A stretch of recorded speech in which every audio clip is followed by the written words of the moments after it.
ዲን ጨዋታ አይደለም። ሸሪዓን የማያውቀው ሰው ሊደፍረው አይገባም። የምላስ ግብሩ መናገር፣ ማስረዳትና ማሳየት ቢሆንም ቅሉ በዲን ጉዳይ ግን ምላስ ያለው ሁሉ ሊናገር ፈቃድ አልተሰጠውም። ለሁሉም ሜዳ ጀግና እንዳለው ሁሉ ለንግግርም የራሱ ሰው አለው። አኺራና ዱንያ በክብደት እጅጉን የተራራቁ ናቸው። ስለ ዱንያ ማንም መናገር ይችላል። አኺራ ግን የሞትና የህይወት የጀነትና የጀሃነም ጉዳይ ነውና ከእውቀት ጋር አርቆ አስተዋይነትን፣ ጥበብና ታላቅ ጥንቃቄን ይፈልጋል።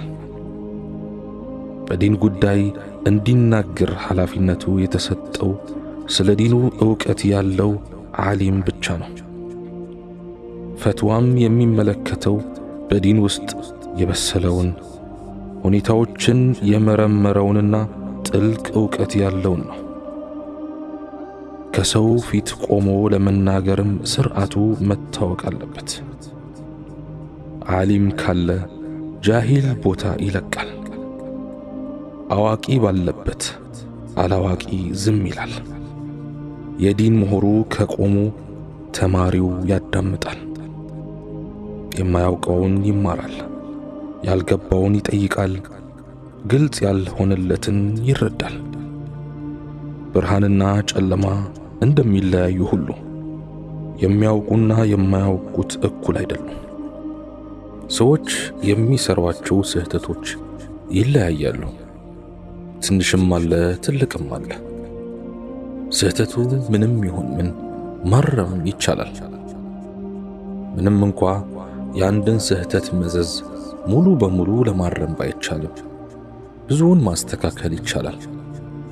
የራሳቸውን የማረም ብቃት የሚጠራጠሩ ብዙ ሰዎች ስህተታቸውን ማረም ሲያቅታቸው ይስተዋላል።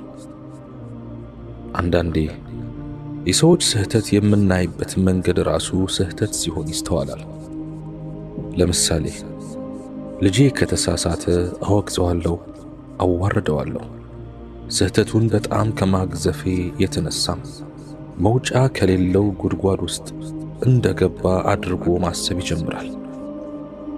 ከማንኛውም አይነት የመታረም እድል ላይ ተስፋ ስለሚቆርጥ በስህተት ላይ ይቆያል። ሚስቴ ወይም ጓደኞቼ ስህተት ላይ ሊወድቁ ይችላሉ። በእርግጥም መሳሳታቸውን እንዲያውቁና ከዚያ መውጫ መንገድ መኖሩን እንዲረዱ ካደረግኳቸው እርምት ቀላል ይሆናል። ውሸት ላይ ከማዘውተር ወደ ሐቁ መመለስ የተሻለ ነው። ይህ በእርምት ሂደት ላይ ጠቃሚ መሆኑ ተረጋግጧል። አንድ ሰው ጉዞ ላይ መሳተፍ የማይችል መሆኑን በመሐላ ሊያረጋግጥ ነቢዩ ዓለይሂ ሰላቱ ወሰላም ዘንድ መጣ። እኔ የመጣሁት መሐላ ላደርስ ነው፣ ወላጆቼን እያለቀሱ ነው ትቻቸው የመጣሁት አላቸው። ነቢዩ ዓለይሂ ሰላቱ ወሰላም አልተቆጡትም፣ ድርጊቱን አላንቋሸሹም፣ አስተሳሰቡን አላሳነሱም። ሰውየው የመጣው በጥሩ ንያ ነው። ጥሩ ነገር እንደሰራ አድርጎ ነው ያሰበው። ነቢዩ ዓለይሂ ሰላቱ ወሰላም ስህተትን ማረም ቀላል እንደሆነ እንዲገነዘብ አደረጉት። እናም ወደ እነሱ ተመለስና እንዳስለቀስካቸው ሁሉ አስቃቸው አሉት። ያ ነበር የጉዳዩ መጨረሻ። ነቢዩ ዓለይሂ ሰላቱ ወሰላም ሰዎች ስህተት እየሰሩ እንኳ ቢሆን ቀላል ያደርጉላቸውና ጥሩ ነገሮችን እንዲሰሩ ያበረታቷቸው ነበር። ስህተት ላይ የወደቀን ሰው ሕክምና እንደሚፈልግ ህመምተኛ ነው ማየት ያለብን። ጉዳዩን ማጋነን፣ እሱን ማውገዝና ለሱ መጥፎ መሆን የለብንም። ምክንያቱም እሱ መጥፎ ነገር በመስራቱ እንደተደሰትክ አድርጎ ማሰብ የሚጀምርበት ደረጃ ላይ ሊደርስ ይችላል። ጥሩ ዶክተር ማለት ህመምተኞቹ ለራሳቸው ከሚጨነቁት ይበልጥ የሚጨነቅላቸው ነው። ነቢዩ ዓለይሂ ሰላቱ ወሰላም የኔና የእናንተ ምሳሌ የተቀጣጠለ እሳት አለ። ፌንጣዎችና ቢራቢሮች እየሮጡ ይገቡበታል። ይሄኛው ሊከለክላቸው ይታገላል። እኔ ወደ እሳቱ እንዳትገቡ ወደ ኋላ እጎትታችኋለሁ፣ እናንተ ግን ከእጆቼ ታመልጡኛላችሁ ብለዋል አለይሂ ሰላቱ ወሰላም። አንዳንዴ አንድን ስህተት የምናርምበት ዘዴ ከስህተቱ የበለጠ ትልቅ ስህተት ይሆናል። በሁሉም የኃጢአት አይነት ተነክሬያለሁ። ለነዚህ ኃጢአቶቼም አላህ ይምረኝ አይምረኝ የማውቀው ነገር የለም የሚል አመለካከት ላላቸው ሙስሊሞች ምላሼ የሚከተለው ይሆናል። ይህ የእናንተ ብቻ ጭንቀት አይደለም። ተውበት ለማድረግ የሚያስቡ አብዛኞቹ ሰዎች ይህን ጭንቀት የሚጋሩ ናቸው። ከዚህ በፊት ይህን ጥያቄ ያቀረበልኝን አንድ ወጣት ታሪክ ልንገራችሁ። ይህ ወጣት ኃጢአት መስራት የጀመረው ገና ከልጅነቱ ነበር። 17 ዓመት ሊሞላው ከልዩ ልዩ ሰዎች ጋር ከትላልቅ እስከ ትናንሽ ኃጢአቶች በመፈጸም የሕይወት ዳራውን ያበላሸ ነበር። ይህ ወጣት በመጨረሻ ተውበት ለማድረግ በመወሰኑ እነዚህን ድርጊቶች ቢያቆምም አላህ ላይምረኝ ይችላል የሚል ስጋት ላይ ወደቀ። ወጣቱ ያለበትን ሁኔታ ሲናገር ተውበት አድርጌ ወደ አላህ እንደተመለስኩኝ በሳምንት ውስጥ የተወሰኑ ሌሊቶችን ተሐጁድ እሰግዳለሁ። ሰኞና ሐሙስ አዘውትሬ እጾማለሁ። ከፈጅር ሰላት በኋላ በየቀኑ ቁርአን እቀራለሁ። ይህን እያደረግኩኝም ያደረግኩት ተውበት ተቀባይነት ያለው ስለመሆኑ የማውቀው ነገር የለም ብሎኛል። ለኛ ለሙስሊሞች ለዚህ ጥያቄም ሆነ ለሌሎች ፈትዋ ለመስጠት መፍትሄዎችን ለማፈላለግ ፊታችንን የምናዞረው ወደ ቁርአንና ሱና ነውና በቅድሚያ ቁርአን በዚህ ጉዳይ ላይ እንዲህ ማለቱን እንረዳለን። አዑዙ ቢላሂ ሚነሽ ሸይጣኒር ረጂም قل يا عبادي الذين أسرفوا على أنفسهم لا تقنطوا من رحمة الله إن الله يغفر الذنوب جميعا إنه هو الغفور الرحيم وأنيبوا إلى ربكم وأسلموا له من قبل أن يأتيكم العذاب ثم لا تنصرون በላቸው በነፍሶቻችሁ ላይ ድንበር ያለፋችሁ ራሳችሁን የበደላችሁ ባሮቼ ሆይ ከአላህ እዝነት ተስፋ አትቁረጡ። አላህ በርግጥም ኃጢአቶችን ሁሉ ይምራል። እነሆ እርሱ መሐሪው አዛኙ ነውና። ቅጣቱ ወደ እናንተ ከመምጣቱና ከቅጣት የሚያድናችሁ ረዳት የማታገኙ ከመሆናችሁ በፊት ወደ ጌታችሁ በንስሐ ተመለሱ፣ ለእርሱ እጅ ስጡ። ሱረቱ ዙመር አንቀጽ 53-54። ከላይ ለተጠቀሰው አይነት ግርታ ይህ የቁርአን አንቀጽ ግልጽና ተጨማሪ ማብራሪያ የማያስፈልገው መፍትሄ ሰጥቷል። በሌላ በኩል በተፈጸሙ ኃጢአቶች ብዛት የተነሳ አላህ ላይምረኝ ይችላል የሚለው ስጋት በሰዎች አእምሮ ውስጥ በሚከተሉት ምክንያቶች ሊፈጠሩ እንደሚችሉ እንረዳለን። አንደኛ፣ የአላህ ምህረት ምን ያህል ሰፊ እንደሆነ ባለመረዳት።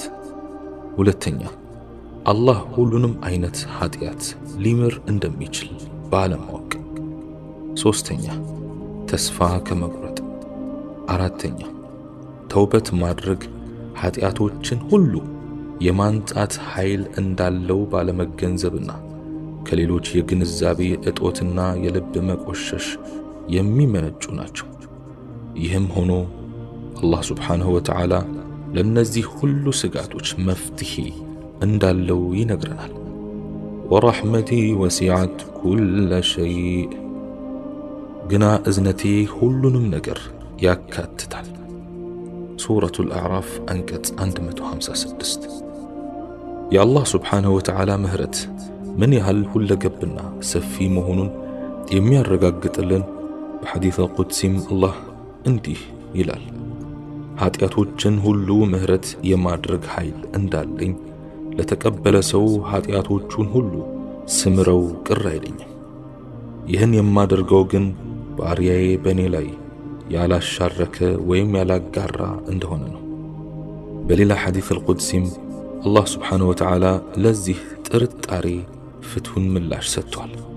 አላህ አንተ የአደም ልጅ ሆይ ስሜን እስከ ጠራህና በእኔ ላይ ብቻ ተስፋ እስከ ጣልክ ድረስ ጥፋቶችህን በሙሉ ያለምንም ገደብ እምርልሃለሁ። የአደም ልጅ ሆይ ኃጢአቶችህ እስከ ሰማይ ዳመናዎች ወደ ላይ የተከመሩ ቢሆኑ ምህረቴን እስከ ጠየቅክ ድረስ እምርልሃለሁ።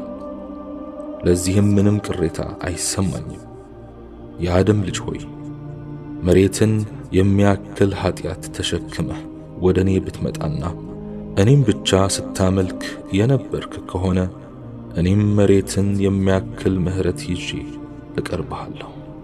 ነቢዩ ዓለይሂ ሰላቱ ወሰላም በሌላ ሐዲታቸው እንዲህ ይላሉ፣ በኃጢአቶቹ ላይ ተውበት ያደረገ ሰው መጀመሪያውኑ ኃጢአት እንዳልሰራ ሰው ይቆጠራል።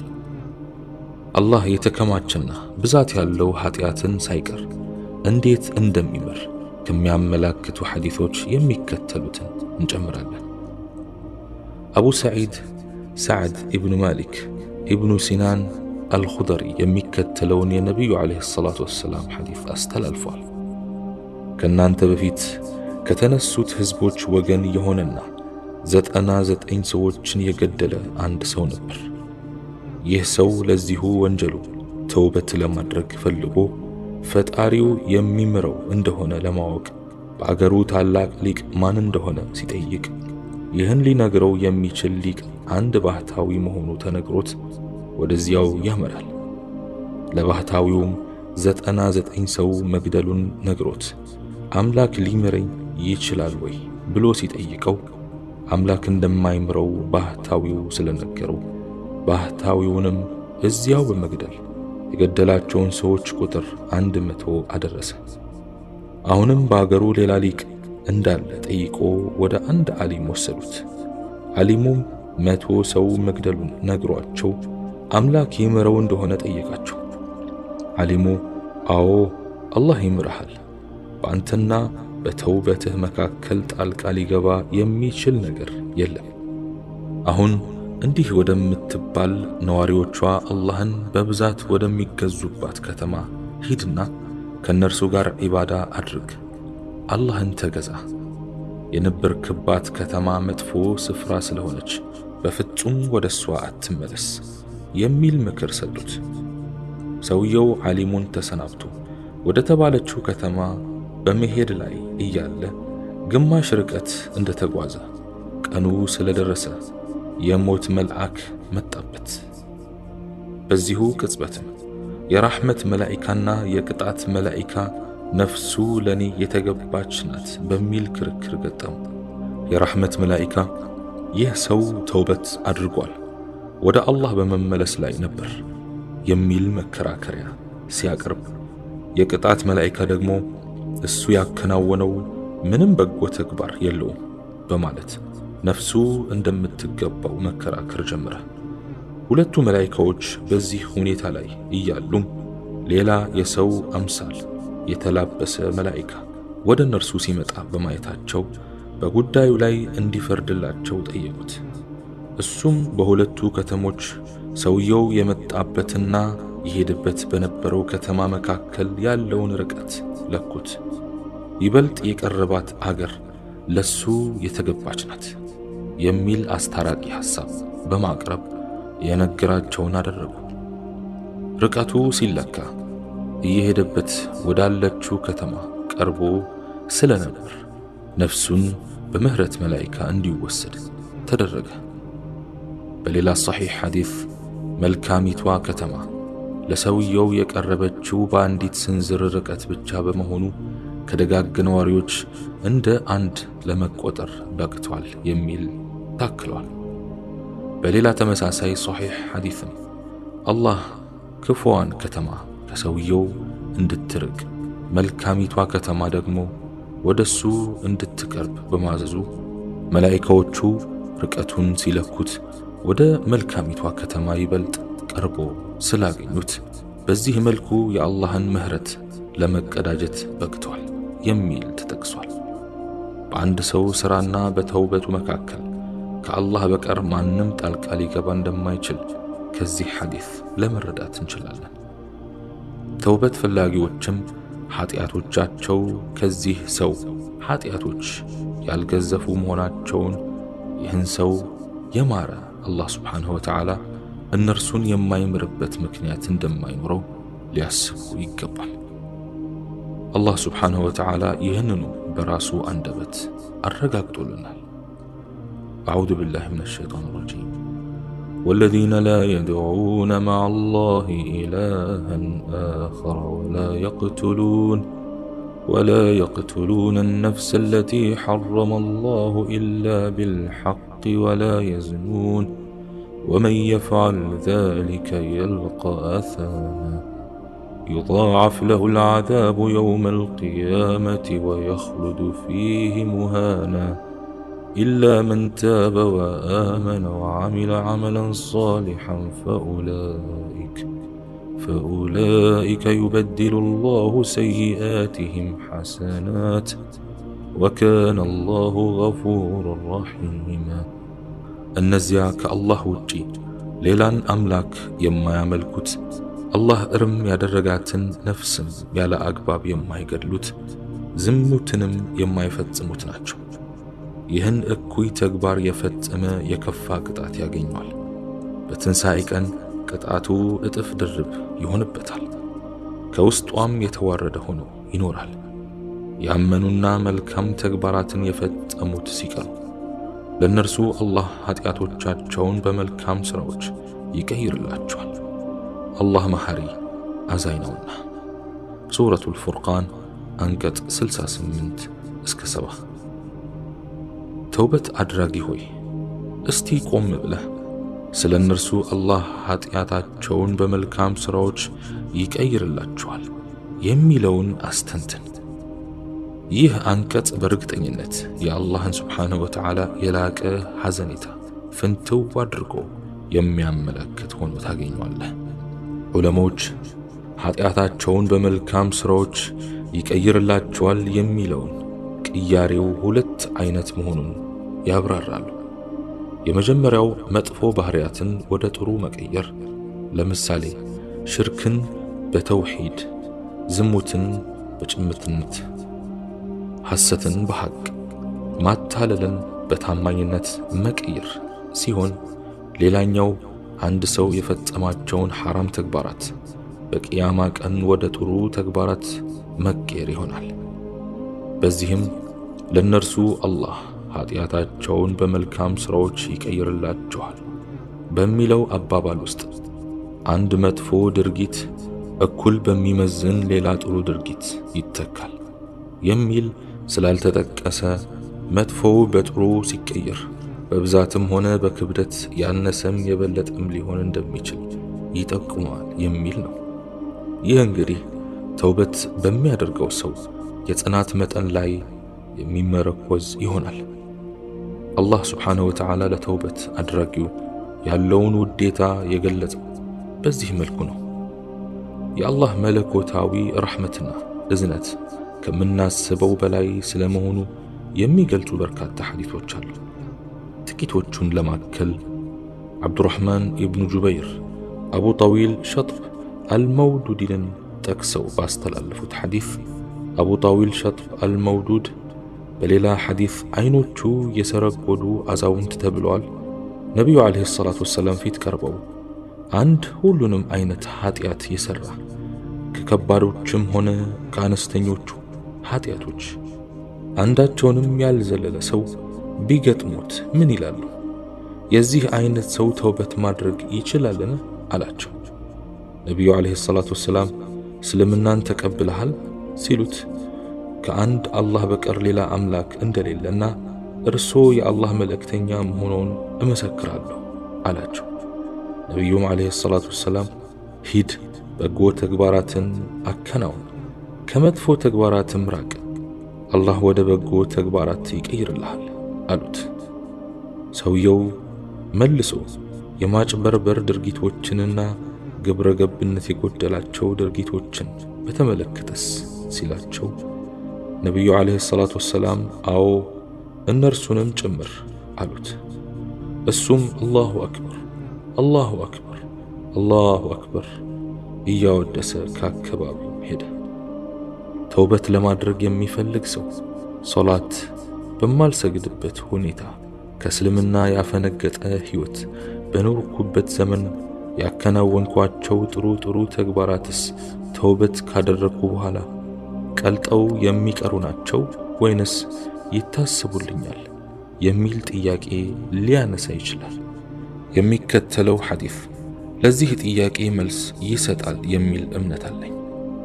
ዑርዋ ኢብኑ ዙበይር ባስተላለፉት ሐዲስ ሐኪም ኢብኑ ሒዛም ነቢዩን ዓለይሂ ሰላቱ ወሰላም የአላህ መልእክተኛ ሆይ በጃሂልያ ዘመኔ ላከናወንኳቸው በጎ ተግባራቶቼ ዘካ መስጠቴ፣ ባሮችን ነፃ ማድረጌ፣ ዝምድናን መቀጠሌና ለሌሎቹም ከአላህ ምንዳ አገኝበታለሁ ብሎ ሲጠይቃቸው ነቢዩ ዓለይሂ ሰላቱ ወሰላም ሙስሊም የሆንከው እኮ በእነዚያ ቀደም ብለህ ስታከናወናቸው በነበሩት ጥሩ ተግባራት ምክንያት ነው ብለውታል።